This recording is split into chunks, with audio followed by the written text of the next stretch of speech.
Good morning. My name is Eleanor Lederer. I am a professor of medicine at UT Southwestern Medical Center in Dallas, Texas, and I am at the VA North Texas Health Sciences Center, also in Dallas. I am absolutely delighted to be here today, talking to trainees and helping them figure out their careers is something that I have always enjoyed throughout my entire career.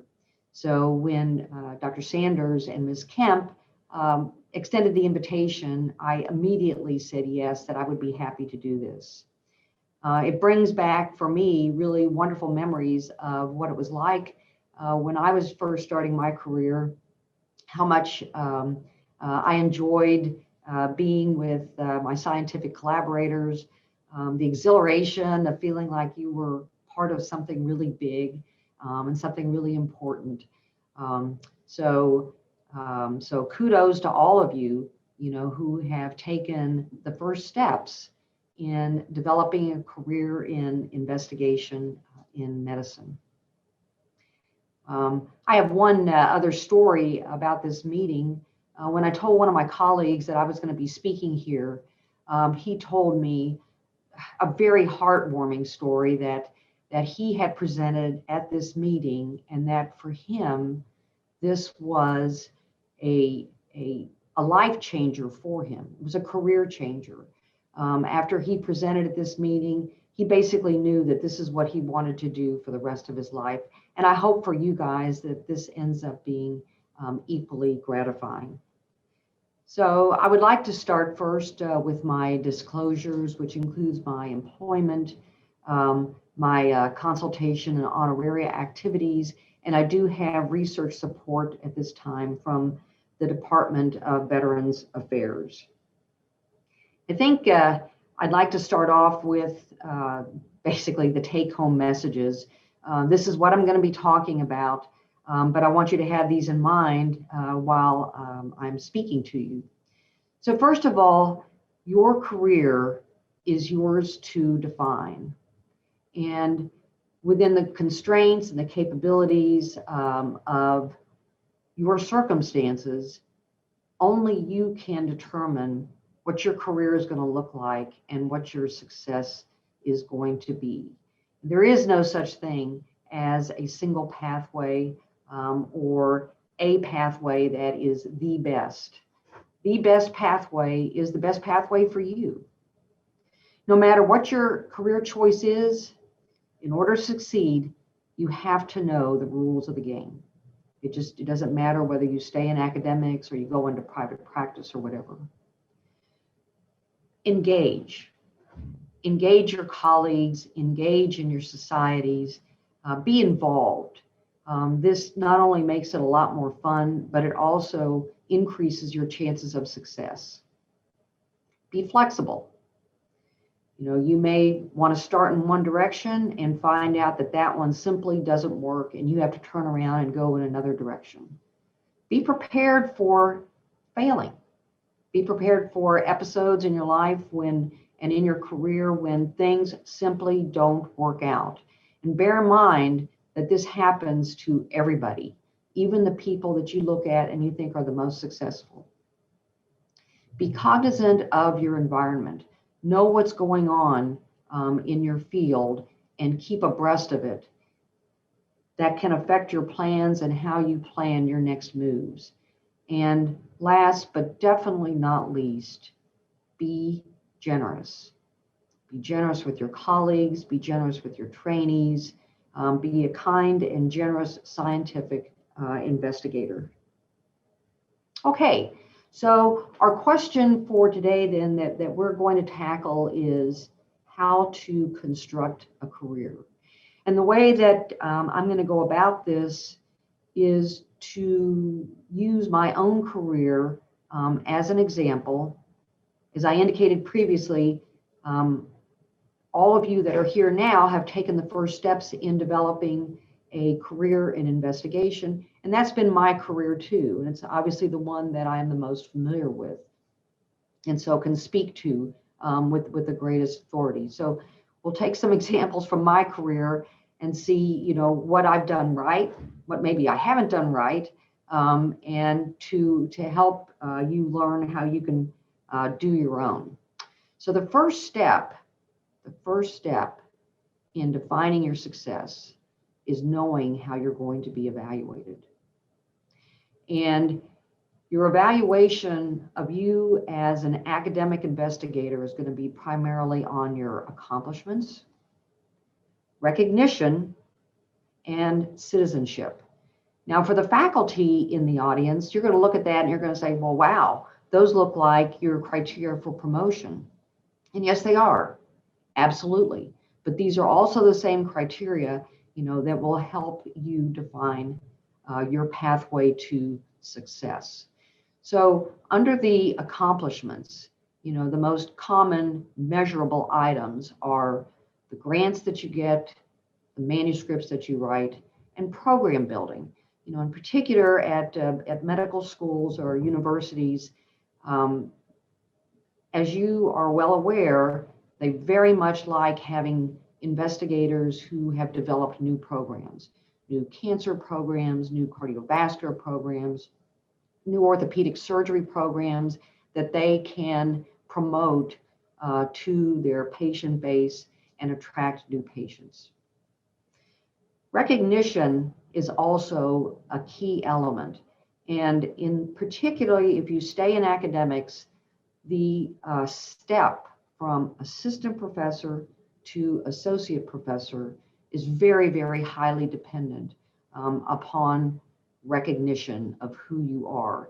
And that is recognition not just within your university or your medical school, but recognition locally, regionally, and nationally. Now, how, what does that entail? How do you get recognition?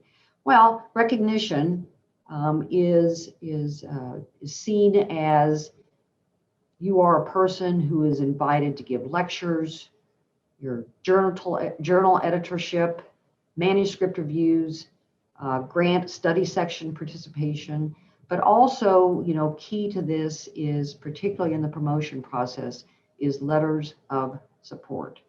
So somebody has to write a letter and say, oh yeah, Janie, she is absolutely top in her field in whatever. And the promotion committee will look at these and say, oh, okay, if 5 people outside the university, know this person, know her work, and think that she is worthy, that is very, very meaningful. Now, developing those kinds of people that you can reach out to for letters of support, that kind of a network requires some planning ahead of time. You can't come up, to your promotion time at associate, from assistant to associate, 6 months before and say, oh, gee whiz, I better find 6 people that could write me a letter. These are relationships that are built, over time. And then finally, the last criteria for evaluation is citizenship. And so this is, do you sit on committees and do you contribute? Do you make your faculty meetings? Do you mentor trainees? Do you give didactic lectures? All of these things are ways in which you are going to be evaluated for promotion. It is really important, once you get your first faculty appointment, that you actually take the time to read through the criteria for promotion in your institutional credentials. Very, very, very important, because you're going to want to be checking this all along the way. Not, again, wait until 6 months before you should be promoted and then go, oh my, I didn't realize that I needed X, Y, and Z. So do that. So let's go back to me then and how things started for me. First of all, I was completely and utterly thrilled to death to be asked to be on the faculty at Baylor College of Medicine in nephrology. I was completely in love with salt and water and the idea of doing research on them, because I thought that was like literally the meaning of life. I loved teaching. I loved having trainees. I so enjoyed being in the academic environment. So my plan was really simple and really straightforward. I was going to develop a research plan in salt and water regulation. I was going to have an active role in teaching. I was going to give talks, become famous, build a bigger lab, become even more famous, get promoted, do the academic stuff. That was it. Okay. What actually happened?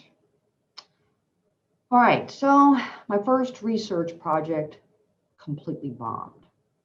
And I mean completely bombed. I had learned how to perfuse tubules. Actually, I learned how to do it. It took an entire year to learn how to perfuse tubules and to do transport studies with perfused tubules. And the other people in the lab were just getting results right and left, presenting at the meetings. I was going nowhere. And after 2 or 3 years of this, my mentor said, well, this isn't working. And I was switched to a project on phosphate, which was something that I had never wanted to study. And I had actually told them all ahead of time, I don't want to do this. But I wanted to stay in academics and I wanted to stay in research, so I picked this up. However, I quickly realized that with my clinical teaching and administrative responsibilities, that I was never going to be very good at perfusing tubules because it was very time consuming, very technically demanding. Just wasn't going to happen. So I went to a meeting and I learned how to develop cell cultures from primary tubules. And this seemed like a lot easier to do than perfusing tubules. Unfortunately, I didn't know how to design the experiments and nobody else there knew either. So I kind of just sat in the water, treading water, literally. My first poster presentation at a national meeting, I was totally humiliated by an investigator who came up and pointed out something on my poster and said, wow, this is completely wrong. And didn't you realize that if you added this to your research protocol, that it would invalidate the entire thing? And while he was talking to me and explaining to me how my poster was just worthless, of course, several other investigators came up. It was totally like a shark seeing blood in the water thing. There were just many of them up there just making derogatory comments about it. So I held it together, for the poster session, went back up to my room, cried for several hours, and that was that. My 3 NIH grants that I submitted within the first couple of years of being faculty received literally the worst score that could be given to an NIH grant. My first grant that was local, was sent to the school, was unfunded. It was not unfunded because it was bad. The comment that was made by the reviewer was they didn't think I was really interested and committed to research. And it was about that point then that my division chief suggested maybe, I should think about another career, forget about research and be a clinician, in the division. So, okay, so my research career wasn't going that well. What about manuscript generation? This, coin of the realm, what you have to be promoted. Okay, so my first publication effort, it was a case series of 3 individuals with crescentic IgA nephropathy who responded to steroids. It was actually rather novel.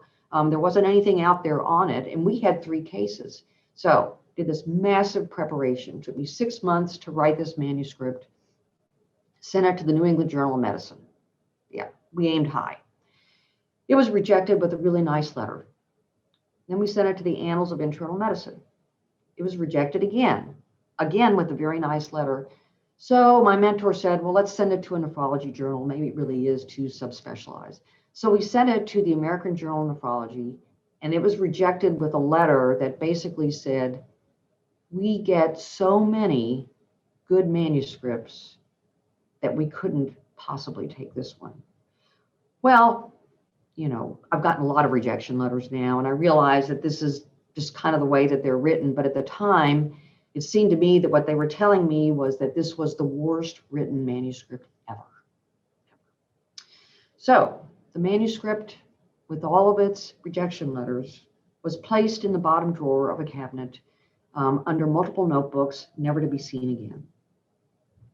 What about my second publication effort? Okay, so this was also clinical. This was a series of cases that had been accumulated by one of the senior faculty, and he said, "Why don't you, write these up, and we'll go ahead and submit this." So I wrote up my first draft. Again, it took me a long time to write it. It was painful, and submitted it to him. He said, "Thank you." And when I saw the final product, which, by the way, was published, and it was my first publication, it did not contain a single sentence that I had written. Not a single one.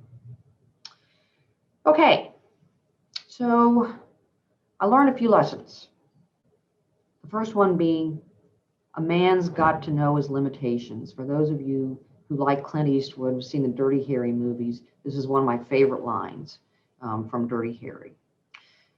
Research is really hard, and you have to work at it. You can't just go and dabble in it. Mentorship is really important. Somebody has to help you get started. And then thirdly, and this is something that all of us have to grapple with when we're deciding where our research career is going to go, or our career in general is going to go, is you've got to figure out what you can walk away from and not feel badly about yourself. At this point, I could have said, maybe research isn't really my thing. And I did like the teaching. Maybe I should become a clinician. So that was the decision point that I was at. And at that point, I made the decision that I really did want to stay in research. That even though it had flopped for me, that I liked the process. So plan B for research for me then was to, in essence, hit the reset button. I decided to quit wallowing in self-pity. I decided this is what I really wanted to do, and I decided to take people's advice and change my behavior. In other words, really focus on the research that I wanted to do. I also learned that successful people fail, and that this does not mean the end of their career. I also learned that successful people don't hide under the desk when they fail. They get angry, they get indignant, they get irritated, they get frustrated, but they don't quit. They actually fly into action.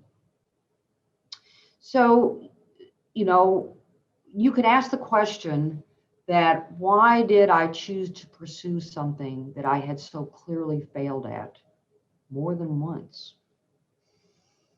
Well, in my mind, it seemed to me that if I pursued a research career, that it was a venue where I would be able to have choices over what I wanted to do. And I wanted to have that choice. In addition, I was curious about how things work. I was curious about homeostasis. I was curious about patients. I was curious about why they got sick. I was curious about renal physiology. I really wanted to study it. And despite, the ghastly poster experience that I had, the rest of my experiences being in a scientific environment have been great. I loved listening to talks on research. I loved listening to people discuss major research points. And I will admit, I'm also extremely stubborn, and I honestly believed in myself. So I picked myself up and implemented Plan B. First, I moved to a different environment. I learned the basics of laboratory techniques, signaling pathways, and how to measure them, G protein functions.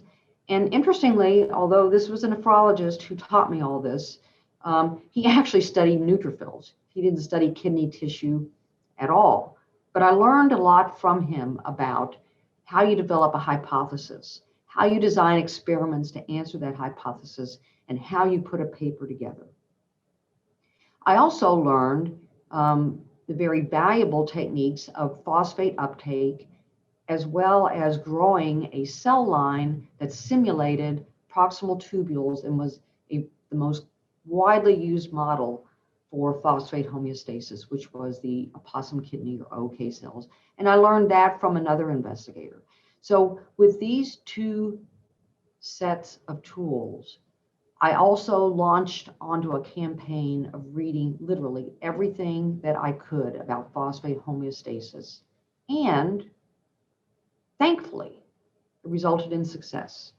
I identified, admittedly, a very small role for a purinergic receptor in the regulation of phosphate transport in this cultured cell line. I published my first author paper in research, and that's how it started. Okay, after that then, I was fortunate enough to sustain some significant career jump starts. And the first one was unbelievably serendipitous.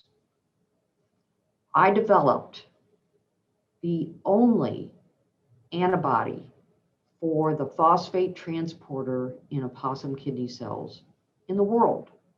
Many people had tried, and for whatever reason, I was successful. I offered that antibody to the world's leading investigators in phosphate homeostasis in return for collaboration. Now, this was actually for me, this was hard. This was very difficult. You know, I'm believe it or not, I'm not a really pushy person. And to write a letter to Heine Murig in Zurich, Switzerland, and say, hey, I want to collaborate with you. Here's what I have to offer. It took me a while to write that letter, but it was the best thing I ever did. It started a collaboration that ended up with a number of papers, introductions to other researchers in the field, and a great deal of recognition for me. I also received some small internal grants as well as a local National Kidney Foundation grant. I hired a postdoctoral fellow who was a complete and utter whiz in the lab. As a result, I was able to attain a VA Merit Review Award. So pictures are always really nice. So this is a picture of what my antibody looked like, you know, on confocal microscopy of proximal tubule cells, you know, the green fluorescence, you know, being the identification of the sodium phosphate cotransporter. And you can see on the top, there's a lot of it. When you treat the cells with parathyroid hormone, the phosphate transporter goes away. That's exactly what it's supposed to do. You know, this was, without a doubt, one of the singularly most happy days in my life when I was able to generate this picture and send it to the American Journal of Physiology. So the reason that I was able to get this accomplished was because, you know, of the people in my lab, a spectacular technician, as well as this postdoctoral fellow that I had hired, actually sight unseen from India, but I figured he'd be good because he'd had some training in basic kidney physiology. So at this point then, all right, so now I'm like mid-careerish. What lessons have I learned? First, I realized that I needed to expand my knowledge base and literature review beyond the narrow confines of my field. If I was going to keep going and I was going to be successful for the long term, I couldn't just keep reading phosphate, phosphate, phosphate. I had to have other aspects in there. So, for example, when I heard about ways to identify proteins that would interact, and one of the investigators in the adjoining lab to me set up a proteomics laboratory, one of the first things that I did was I collaborated with him to see, gee whiz, I wonder what this sodium phosphate cotransporter, what it associates with. I found also that I learned that I needed to engage and collaborate, go to meetings, speak with other people in the field, because even with my best efforts, I couldn't keep up with everything just on my own. I also learned that very successful scientists are actually very generous people, and that it is very important to nurture the people that you work with. Because again, I never would have been where I was without the work of the people in the laboratory.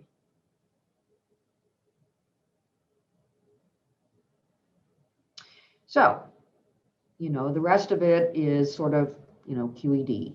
So my career was in action at that point as a result of greater recognition.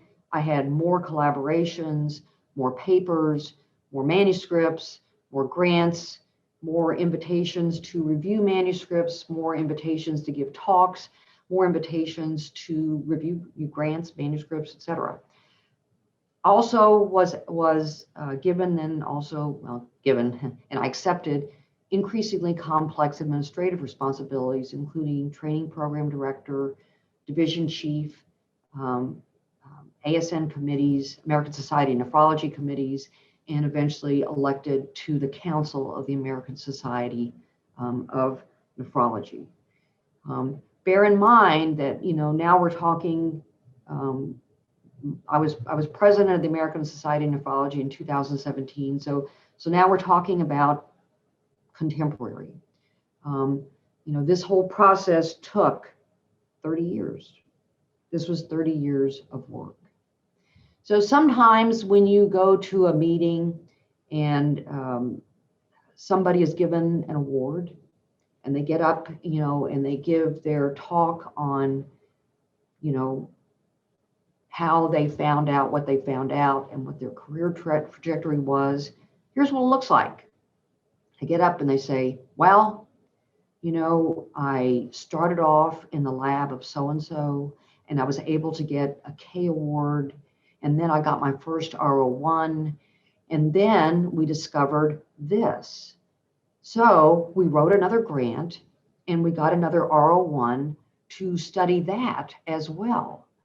And then I also collaborated with so-and-so, and we got 3 more grants, 6 more grants, 150 papers, 200 papers, asked to speak everywhere, has every single award that was ever given for the field. And they'll often say, as you see pointed out, by the arrows, and I would never been able to do it if it hadn't been for, and they'll usually mention, their mentors and the people who meant a great deal to them, and frequently show the pictures of the mentors. Okay, well, to me, this looks like a much more realistic career trajectory. And what that person who gives the idealized career trajectory leaves out is the fact that they did have hiccups on the way. They did have failures. They did go down blind alleys that just ended up not leading anywhere, that they had to abandon and say, okay, fine, we're cutting our losses. So this is more like my career trajectory. I started off and hit a brick wall. Reset, started off again, and had multiple side loops, blind alleys, went off in another direction. Sometimes it worked, sometimes it didn't. And my rewards, these little stars, came not exactly haphazard, but almost haphazard. What I would also like to point out is that I have a bunch of arrows on my trajectory. And the arrows on the top represent mentorship that I received. And please notice that, yes, I had multiple mentors at the beginning of my career, but I've had different mentors throughout my entire career, and that extends to even now, where I have individuals who are teaching me how to write a grant better, how to write a paper better, how to present a talk better. I likewise, and here on the bottom, benefited tremendously from sponsorship. And sponsorship is different from mentorship. Sponsorship is the process of introducing you to, quote unquote, the people who matter. And as you can see, I had at least as many sponsors as I had mentors. Mentors, I can name Ken McLeish, Heine Muir, Steve Scheinman, Ed Weinman, Orson Moe. There are many, many of them. Sponsorship, Jeff Sands, Jerry Yee, again, just any number of individuals, who along the way, have introduced me to people who have put my name forward, as being a person who would be beneficial for a committee, beneficial for ASN Council, or whatever. So my lessons learned from a lifetime in academics are, first, that you're in charge of your career and only you can define what is success in your career. Mentorship and sponsorship are equally important. You've got to have both. You've got to have the people to help you get started, to teach you how to do things. You've got to have the people that introduce you to other people and that help promote your career. Collaboration is key. You've got to engage your colleagues, and that means that you need to be out there. You need to be interacting with not only your colleagues within your laboratory, but colleagues in other places. You need to go to meetings, you need to present, you need to talk to other people. The target is always moving. It's always moving. You've got to keep learning. You've got to be ahead of the game, and you need to question everything that you think that you know. Find your niche. Find your niche and own that space. It is, for better or worse, it's hard to be taken seriously in academic medicine if every single one of your papers is on a totally different subject. What they're looking for is somebody who is amassing a body of work that addresses a significant clinical, medical, or scientific problem. So what they like to see is that your thinking about a problem is deepening, it's becoming more complex, and that you are therefore contributing that much more. Finally, failure is an integral component of the process. You don't have to like it, but don't fear it. Again, keep evolving, keep expanding. I say the Walter Boron story, because I love it. Here is an investigator, very well established, could have made his entire career on sodium bicarbonate cotransporters. However, what he decided was that something that was more innovative was gas channels, particularly CO2 channels, and spent time and energy proving to the world that gas channels were actually present and were an important mechanism for CO2 transport. Look for the disruption, the unanticipated result. The mediator for me was proteomics. When I did proteomics experiments, I found things that I never expected to see, and they led in wonderful directions. Be collegial and get involved, local, regional, national organizations. Keep asking for help and keep thanking those who have helped you. Be generous and reach out to those who are getting started. Be prepared to fail, but to get back up and persist. The key to success really is to be prepared to take advantage of serendipity. You need to be observant, persistent, and you need to indulge in some risk-taking, and again, not be afraid to fail. So this is a curve that I show a lot. And it has on the x-axis any number of tasks, applications, whatever, things that you do in your career or at home or whatever. And on the y-axis is the likelihood of failure from 0 to 100%. So, what are the chances that you're going to fail at getting up out of bed in the morning? Well, probably pretty close to 0. What are the chances that you're going to get the Nobel Prize?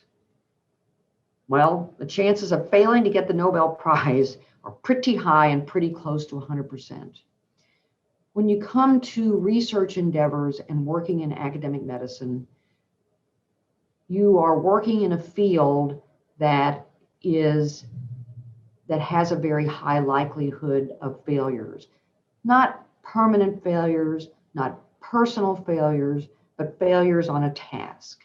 When you think about it, you submit a grant to the NIH, and the pay line is the 10th percentile.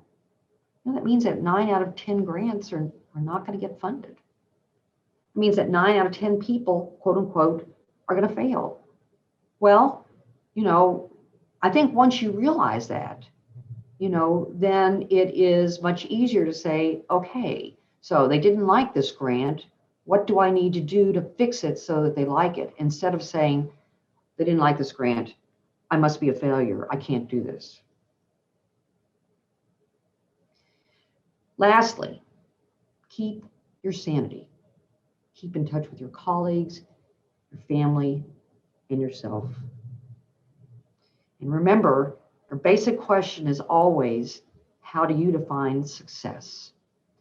And, when I look at my own career, I realize, in retrospect, that, if I had spent more of my time just on research, I would have been more successful in research. If I had spent more of my time just in teaching and education, I would have been a better educator. If I had spent more time in the clinic and with patients, then I would have been a better clinician. However, for me, I wanted to do all three. And I had a good time doing all three. And I feel like my career has been successful, even though I was not the best in any one of them. So for you guys, it is your time to define your own success. Again, good luck to every single one of you, and congratulations on your presentations here today. Thank you.